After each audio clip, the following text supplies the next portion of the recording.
Greetings from Utah! Today we're going to explore some points of interest outside Capitol Reef, like the Moon Overlook, the Mars Research Station, the Fruita Historic District, and we'll drive the Scenic Backway, also known as Notom Road, all the way from State Route 24 down to the Bird Trail. I'm telling you, Utah never gets old. I'm riding in my RV, wherever I want to be, 'cause I'm free in my RV, yeah. Good morning. Several things have not gone according to plan. First of all, it was certainly an inconvenience not having access to water here at the campground. Just because we were really looking forward to full hookups, getting a long shower, cooking, and all that. But that Mexican restaurant was actually the highlight of Torrey this time around. Also, I made a scheduling mistake. I thought the reservation for Fruita campground was today, but it's not, it's tomorrow. So we're gonna spend one night at another, hopefully full hookup site. I mean, we did realize after the fact that they did have a disclaimer on the website here that if temperatures dropped below 32, that water may be cut off. But they've been above 32 for like 2 days. So anyway, just this morning he turned off the water. He turned on the water. We have a 20-minute drive to Sand Creek RV Park. Take the next right to stay on Sand Creek RV Park, then turn right. No, that's where we are. Sand Creek Road. We're going to Fremont River RV Park. Turn right onto Sand Creek Road, then turn right onto Utah 24 West. We're going to an area we've never been before, so.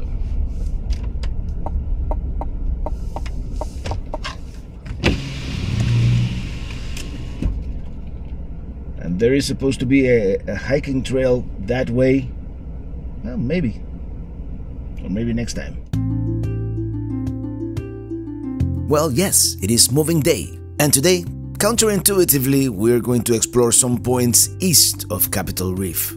And counterintuitively I say because we're actually driving 50 miles in the opposite direction. But it was the only RV park we found that was open and most importantly, with running water.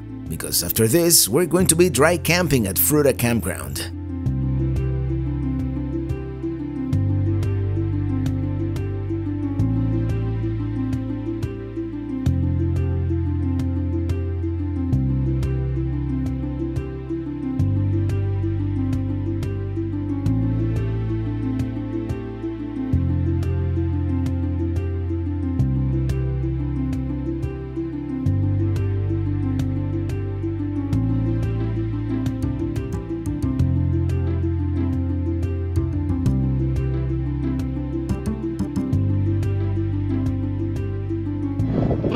Very windy and chilly here. We just arrived. We aren't the only ones here. There's a fifth wheel there that seems to be permanent. Completely empty, but let me tell you, it's reasonably priced, and I like an RV park that is like, you know, everything looks brand new. We're gonna be here for only one night, and then we're going to Fruita Campground. We need to do laundry, and did I mention it's windy? Let's make a quick breakfast here. Onions and peppers we brought all the way from Florida.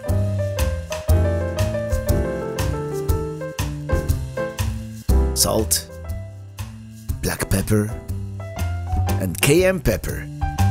We've got some cheap salami we bought at Walmart that we didn't care much for. In fact, by itself it is pretty horrible. But maybe cooked with something else, it'll give it a little flavor. Like eggs.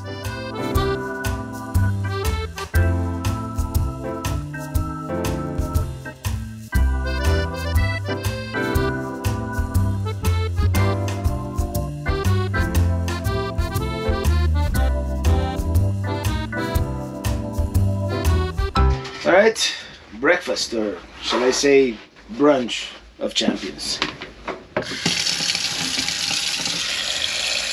I'm soaking some chickpeas because tonight we're making garbanzos from scratch, Cuban style.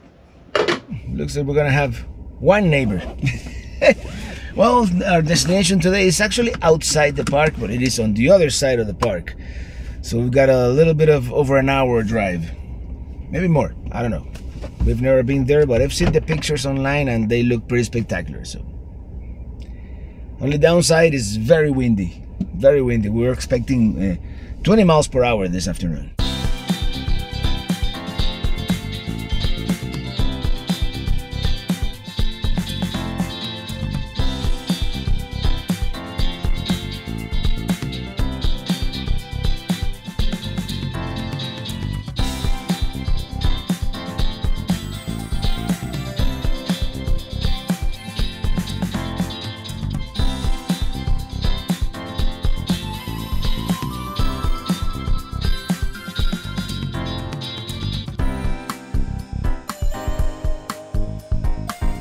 check it out, bison.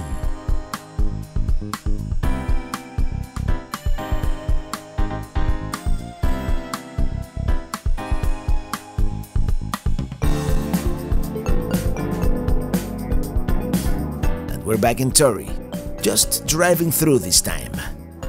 Same with Capitol Reef, we're just driving through today. We're going to an area with some of the most striking landscapes. Many say they resemble Mars, or our own satellite, the Moon.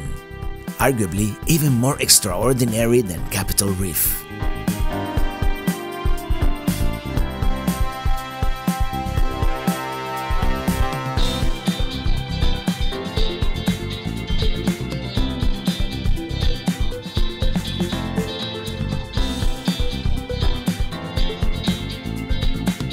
As we approach the western boundary of the park, the scenery begins to change. And here on the right is the scenic Backway. We're going to take it tomorrow. This area coming up, it is incredible.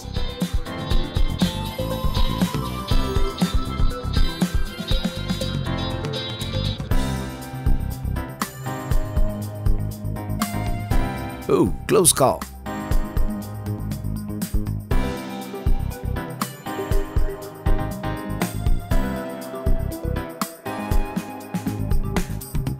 Question: what forces of nature could have possibly sculpted something like this?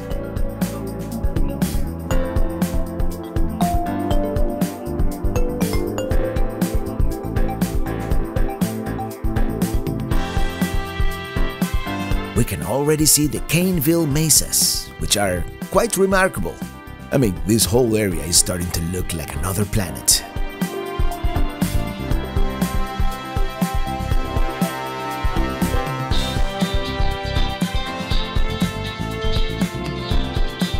That would be the North Caneville Mesa.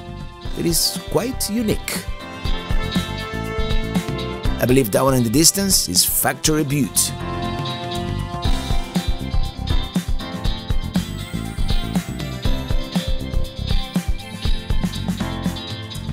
Here we turn.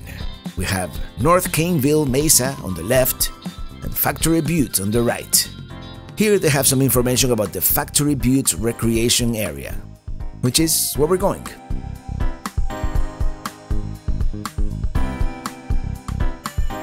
There's a pit toilet here, or outhouse, and since you never know when the next one is gonna be, might as well use the facilities.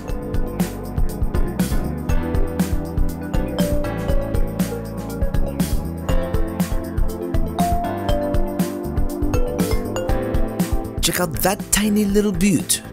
I mean, at least compared with the factory, it looks very small. Well, hello there.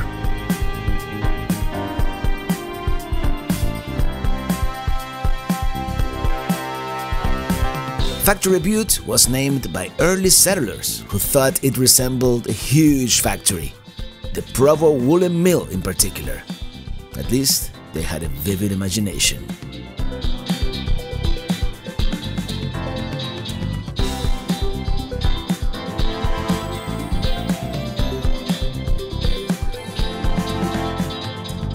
If you come this way, Do not listen to the Google lady on the navigation. She will try to take you down this road called Coal Mine Road. Trust me, there is a much better route called Skyline View Road just half a mile further down. Ask me how I know. Oh, because this horrible road we're on now is Coal Mine Road. Nothing Starship can't handle, but if you have a less capable vehicle, perhaps not the best choice. In some areas, the road is practically non-existent. Eventually, we merged with the aforementioned Skyline View Drive.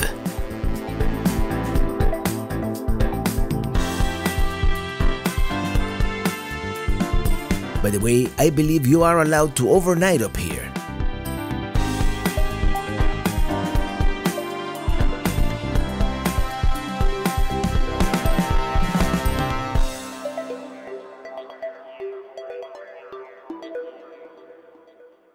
Well, this is one of those spots that, you know, conventional photography would never do it justice.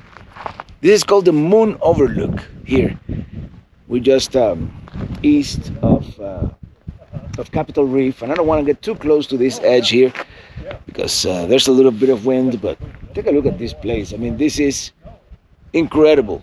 You got this moonscape down here, and then you have the painted desert in the distance, and then snow-capped peaks to this side, and the mesas that we saw on the way here to that side. I mean, this is quite surreal to be here. Yeah. Utah.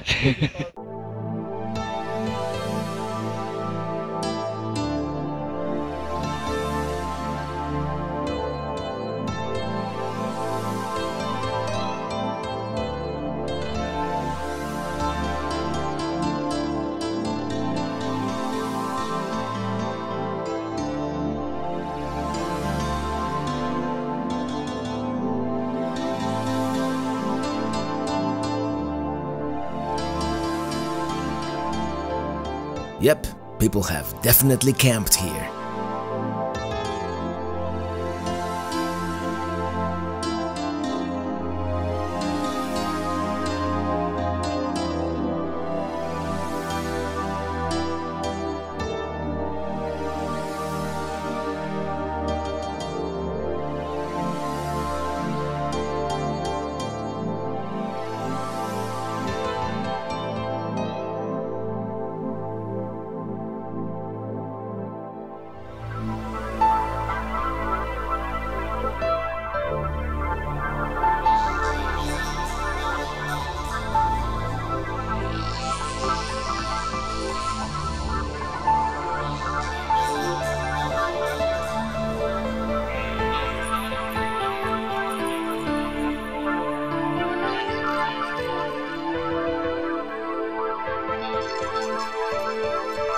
It is so windy.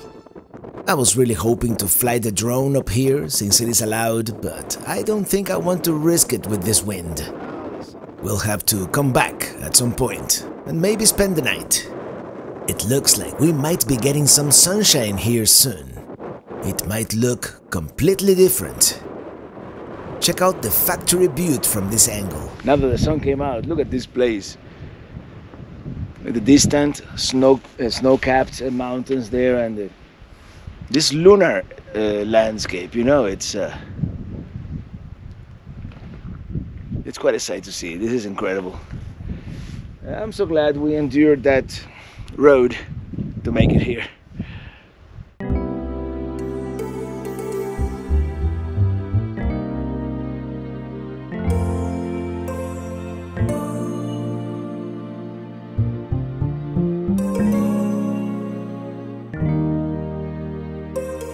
I just can't get over how otherworldly this looks.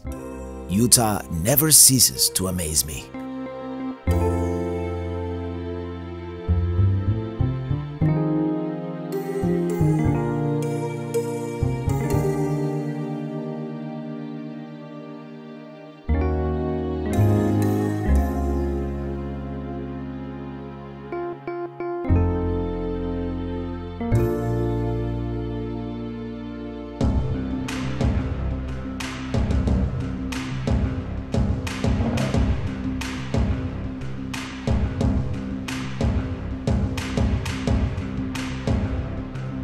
This would be a good campsite right here.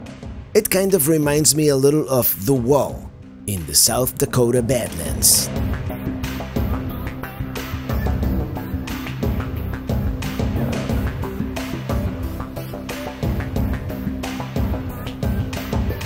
Check it out! Wildlife!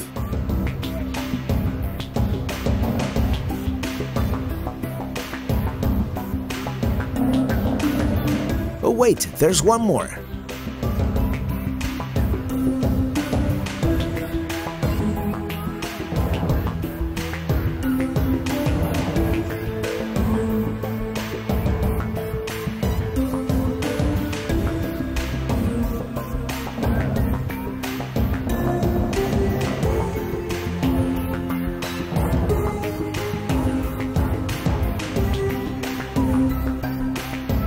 I'm going to stop really quick so that I can zoom in on that butte. See a little more details. We're going to come back out to State Route 24, which is, along State Route 12, one of the most scenic drives in Utah, and perhaps the whole contiguous United States.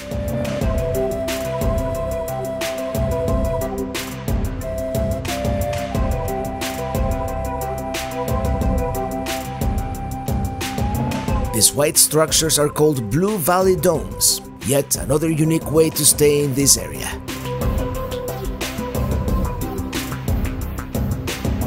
The area we're visiting next apparently very closely resembles the terrain and appearance of the Red Planet. That's why they selected that location to build the MDRS, the Mars Desert Research Station.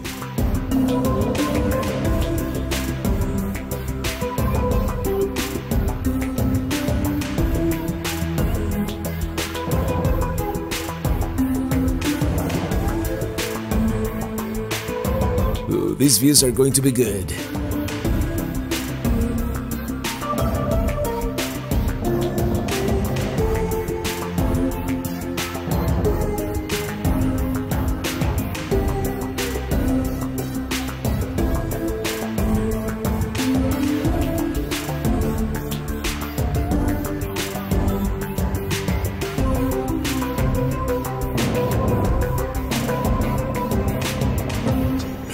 What a place. It's certainly starting to look like Mars.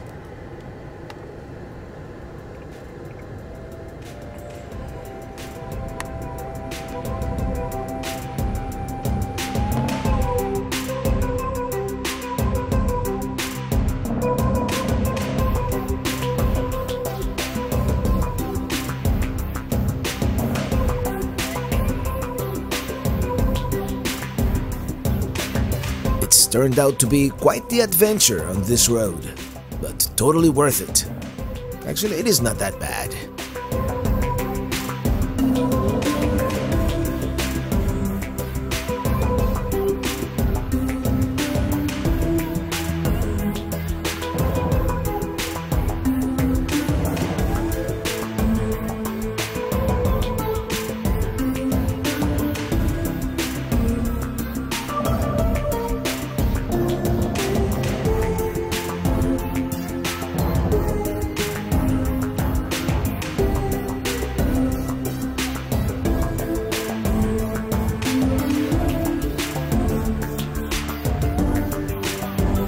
Here we are.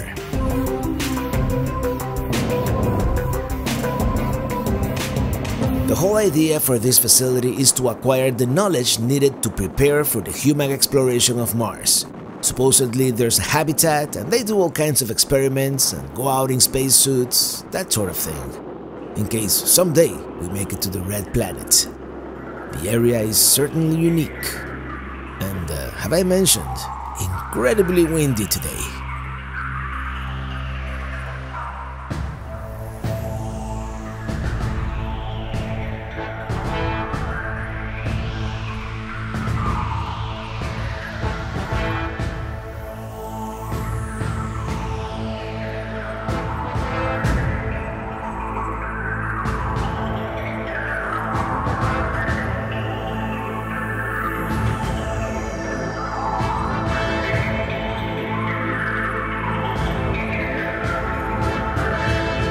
think this is all we're going to do today.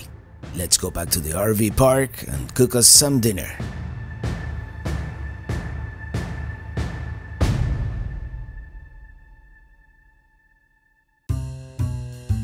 We're doing this one in the Instant Pot. I've got some Spanish chorizo that I'm just going to remove the casing and slice.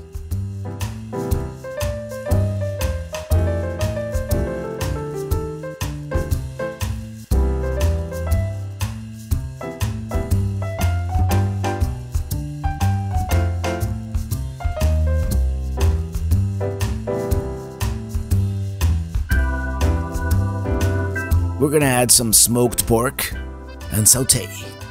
Same sofrito mix we used this morning on the eggs. Ideally, we would use fresh ingredients, but this is all we've got in the RV. So salt and pepper. Once it is sauteed a little bit, we'll add the chorizo.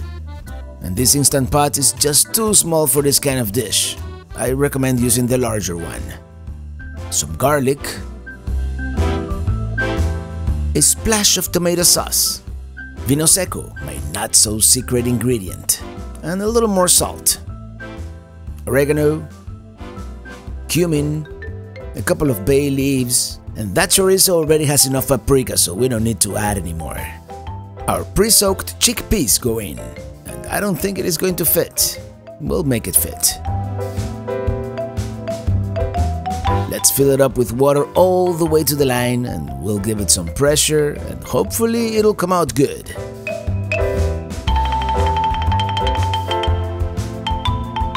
Oh, here's the thing. As you can see, the display in our Instant Pot stopped working, so we've been doing this pretty much blind. Let's hope it comes out okay. It's been pressure cooking for about an hour, so fingers crossed. Here goes nothing. Alright, let's find out. Moment of truth here. That looks pretty good.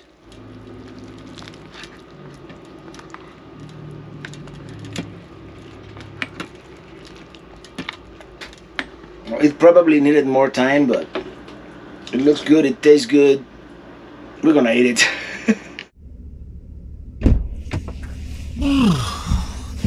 It is frigid. It is frigid out here this morning. Actually, it snowed a little bit last night. It didn't really stick, but it is just above freezing out there, and I don't think it's gonna crack 50 today, so it's gonna be a cold day. We certainly didn't come prepared. I should have brought beanies, gloves, even a scarf. Anyway, we're about 30 minutes away from Fruita campground, so that's where we're going. I'm gonna try to find propane along the way just in case, because we don't want to run out of propane in this weather. Alright, enjoy the ride. I think we've got everything.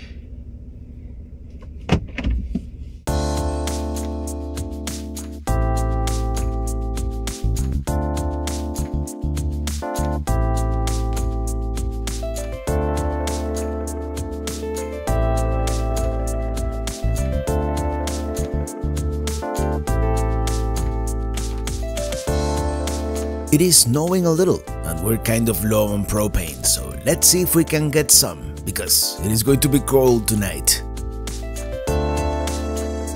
It turns out it is Sunday, and there is no propane to be had anywhere, so luckily I always carry an emergency body heater, just in case.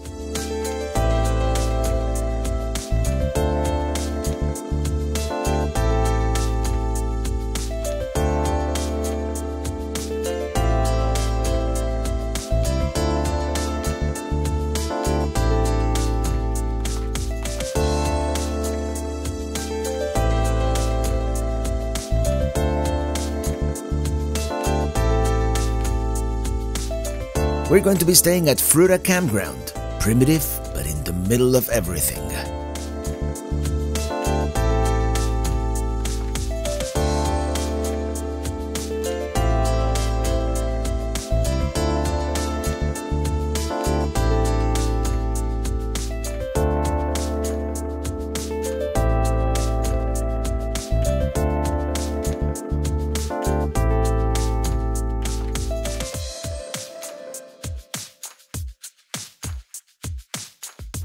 And we've made it to Fruita campground, and this is one of those campgrounds. Oh, look at that, we're getting some flurries here. Crazy weather, we're getting sunshine, flurries. It's kind of cold. Very difficult to reserve this particular campground, and we lucked out with this site because we have, you know, pretty clear view of the sky, so we're gonna get decent solar and Starlink. And by the way, this is another one that I was able to get thanks to CampNab. I'm gonna put an affiliate link in the video description for that one. It's CampNab is a website that checks periodically for campgrounds, and you can be really specific. You can tell it, I want site 30 at Fruita from this day to this day, and if there's a cancellation by any chance, you know, they'll send you a text and an email, and you just have to act quickly and grab it, you know. Great views here, and we're gonna do most of the hikes tomorrow morning, but we're gonna do some hikes today and see the historic district and all that. But now we are hungry. We skipped breakfast, so we're gonna have like a late breakfast. It is noon round now. Let's walk around a little bit. Oh yeah, this is the Fremont River Trail. I don't think we're gonna do it today, nor tomorrow for that matter. But I found a spur here from where you can see the river. Let me show you.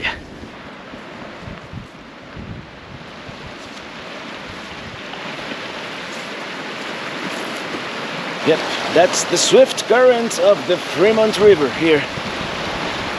Now we're gonna see the historic Fruita historic area. But yeah, it looks like hot chocolate. All right, let's go back. Oh, I see, that was not the trail. This is the trail. Closed until further notice. Let's go see the Gifford house. That looks amazing now that the sun came out. This is the back of the Gifford house. This is one of the original Mormon homesteads here, dating back to 1908. The Gifford family lived in it from 1928 to 1969. It is nowadays a shop famous for their baked fruit pies. They have all kinds of things, local products, and some of the old furniture.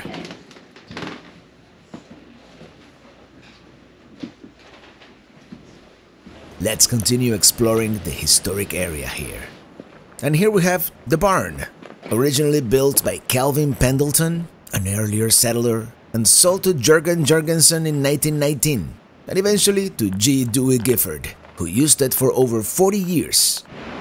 We are now going to cross the river onto the blacksmith shop. Here we go. The roaring Fremont River. The Fremont River gives life to this otherwise barren high desert. The river has changed course periodically, mostly during flash floods. Definitely a lifeline for the early settlers.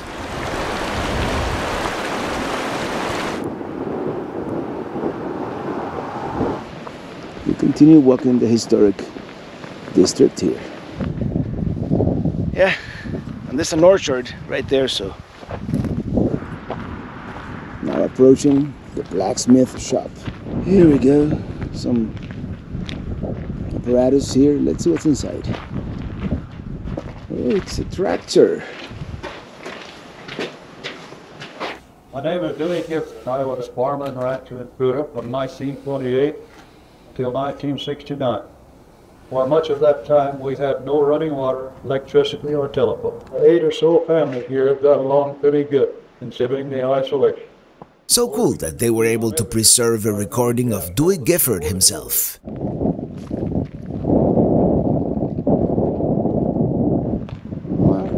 The orchard is closed. This is Johnson Orchard here at Fruita. Apparently, when there is fruit on the plants, you know, on the orchard, you can come and pick a ripe fruit, but not right now, not in winter. What a beautiful setting, although it must have been a hard, isolated life. we're going to explore the rest by car.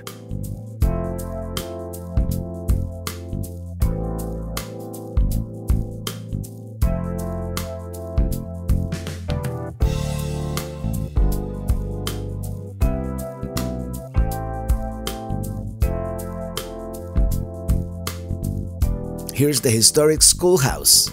The land was donated by one Elijah Cutler Behunin in 1896.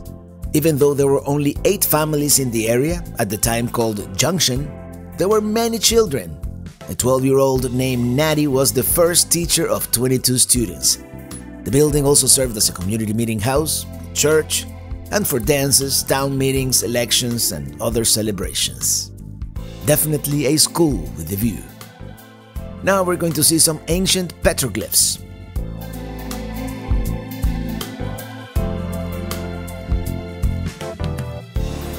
Let's check out the petroglyphs.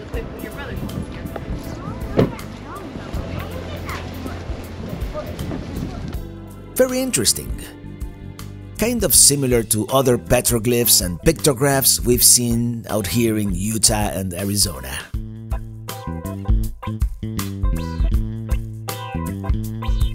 There were a lot more, but there was a rockfall in 1952, so this is what remains.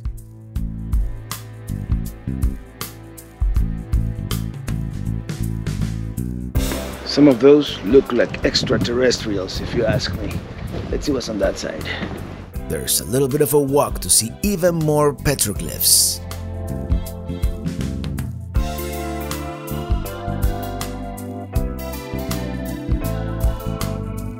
These are barely visible. And some of these seem to be a little more modern.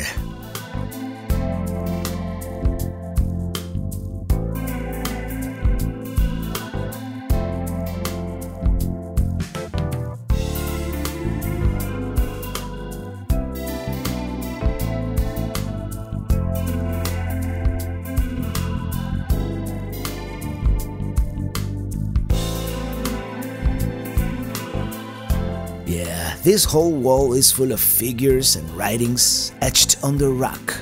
Some ancient, some definitely newer. Fascinating.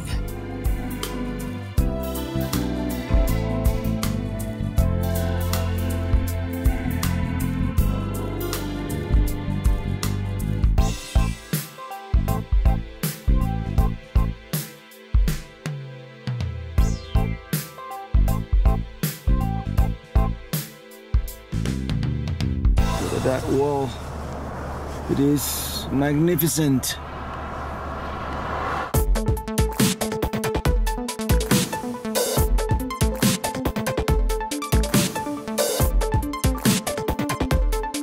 There's supposed to be one more historic cabin somewhere around here.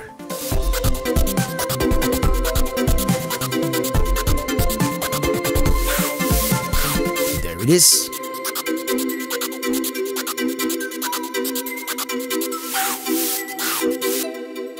Right, let's see what this is. Seems to be a historic cabin built in 1882 by a Mormon settler, Elijah, and 11 of their 13 children. Let's check it out. I wonder if the 13 children all lived in there. I mean, that's a large family. Definitely different times. I think the sign said that they moved to higher ground, a larger cabin, shortly after they built this one, so you would think. There's not a whole lot to see in there. Looks like there's a fireplace on this side. And this lot. Maybe they have tours, you know.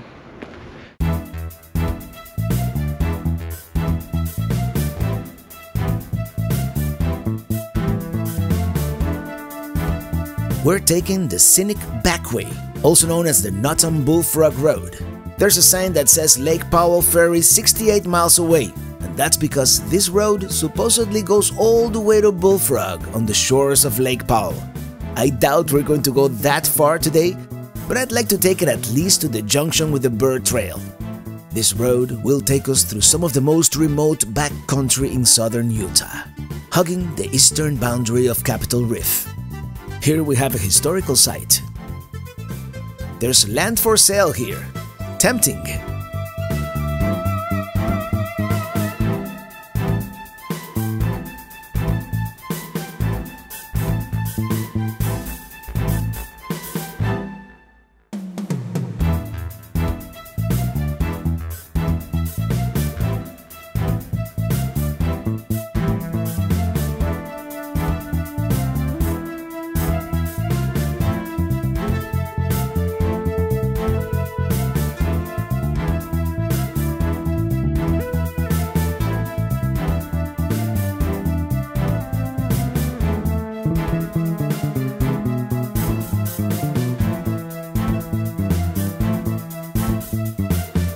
This is where the pavement ends.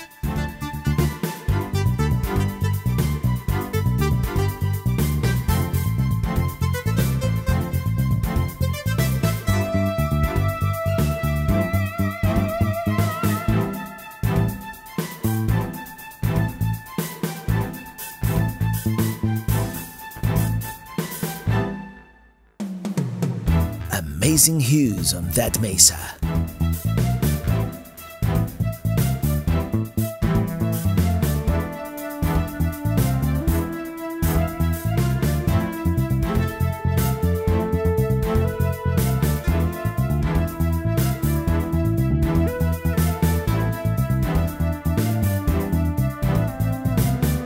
This almost looks like Vasquez Rocks in Southern California, of Star Trek fame.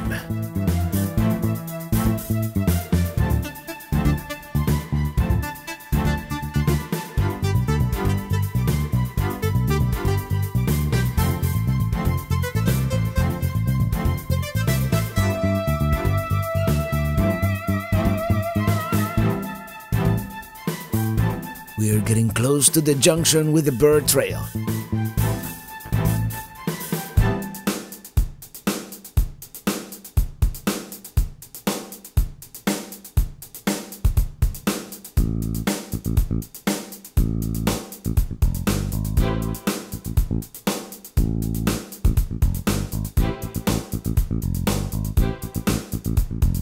And we've made it to the bird trail.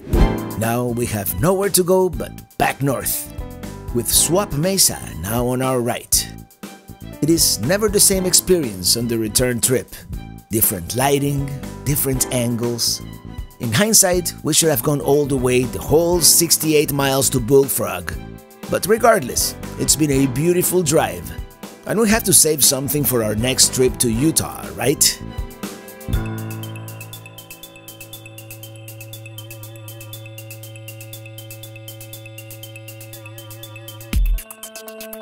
Let's check out Cedar Mesa Campground here real quick for future reference. There's a pit toilet, but I think this is more meant for tents.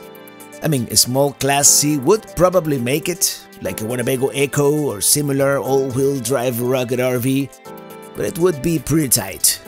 I would love to spend the night here, let me tell you, with the dark sky. Anyway, let me take advantage of the facilities and continue.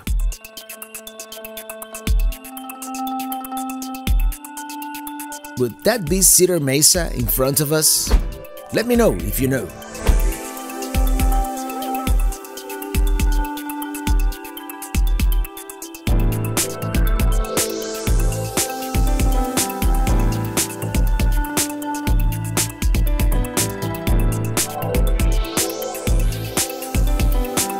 That's the backside of Capitol Reef, alright, as seen from the east.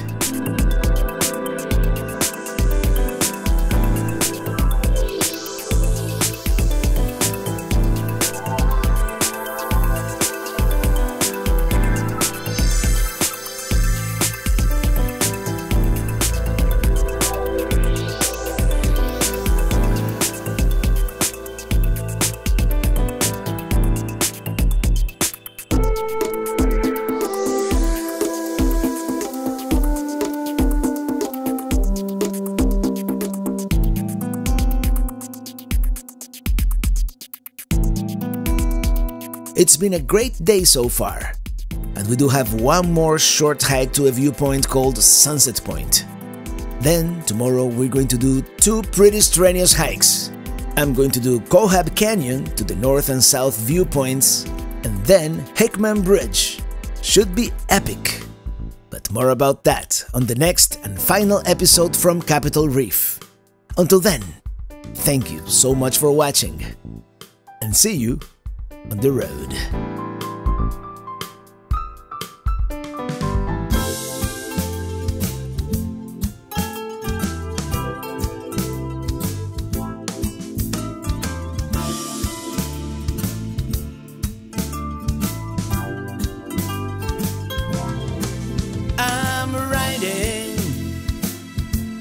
Riding in my